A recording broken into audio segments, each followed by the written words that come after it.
Hello, everybody. Welcome to this week's edition of Northwest Quadrant Wealth Management e-News. Thank you for joining us on this beautiful Friday.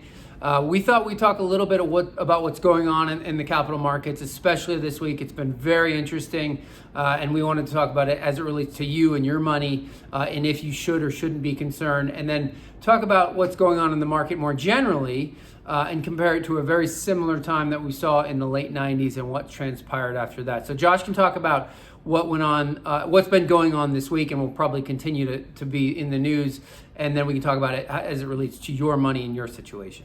Finance probably hasn't made it this far into the popular culture for going on 20 years, and that's not necessarily a good thing, but most of what's happened this week is sort of centered on internet messaging boards, specifically Reddit and a subreddit called Wall Street Bets.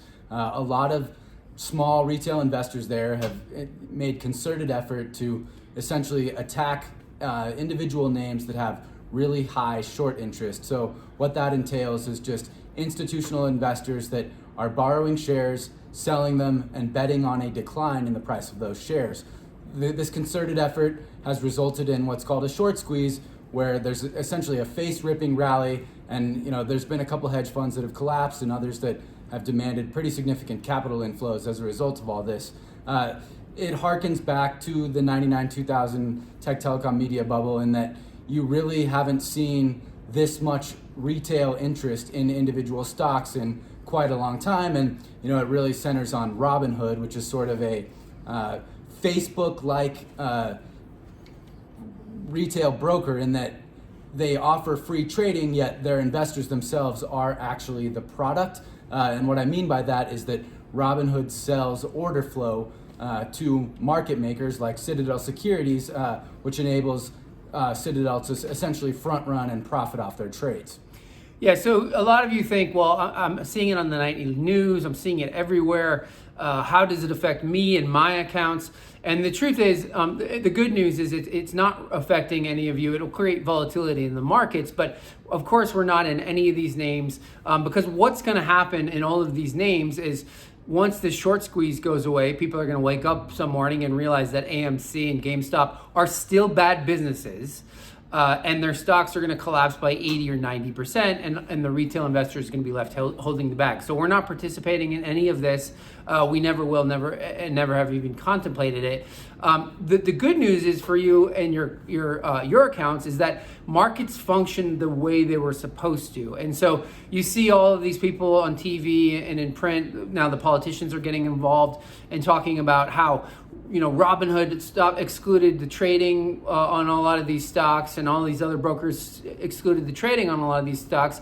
And they did it because their capital required, they were at risk. Their businesses were at risk. Robinhood did not have enough capital relative to the exposure they had in the market. So the things that were supposed to happen happened, and the sort of the triggers triggered, and that they wouldn't allow more exposure, because if Robinhood were to fail, similarly to like MF Global did about almost a decade ago, it would have been very disruptive to markets. And so all of these politicians that are jumping on the bandwagon really have no understanding of how capital markets work.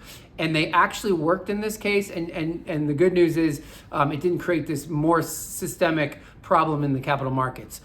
So it doesn't affect you. If you looked at actually the companies that matters, the Microsofts, the Nikes, the real businesses that are good businesses, their stocks were unaffected by this, and we think that's going to be true going forward. This will be very interesting to talk about in the future, like the flash crash was in 2010. But really, it doesn't affect you. Now let's talk about the broader market, because we do feel like there is a lot of overvaluation in the broader market, but in small parts of the market, similarly to we saw in the late 90s. So if you owned the NASDAQ in the late 90s, you felt like a genius, but when the market rolled over in 2000, March of 2000, the NASDAQ proceeded to go down 82%.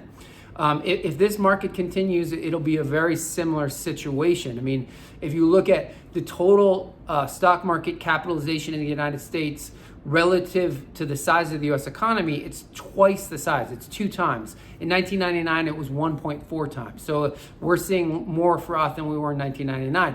But the good news for you is if in 1999 you had a diversified portfolio, globally diversified, that included international, emerging markets, small cap, mid caps, and some bonds, you made it through that 2000 through 02 period where the market lost a lot of value, actually having made money. And we think the similar scenario will happen. Now we know there's going to be volatility. We're absolutely due for a correction, and we think that's going to happen.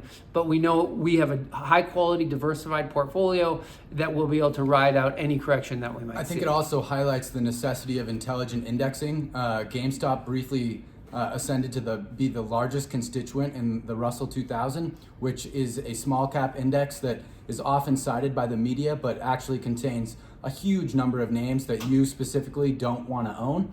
We're much more focused in the small caps that have propelled much of our performance over the last 3 months, but we just want you to know that these constituents aren't in the indices that you happen to own. So if you have questions about your situation, what's going on in the markets right now as it relates to you and your situation, you can always give our office a call. That number is 800-743-0988, and we'll be back here in 2 weeks.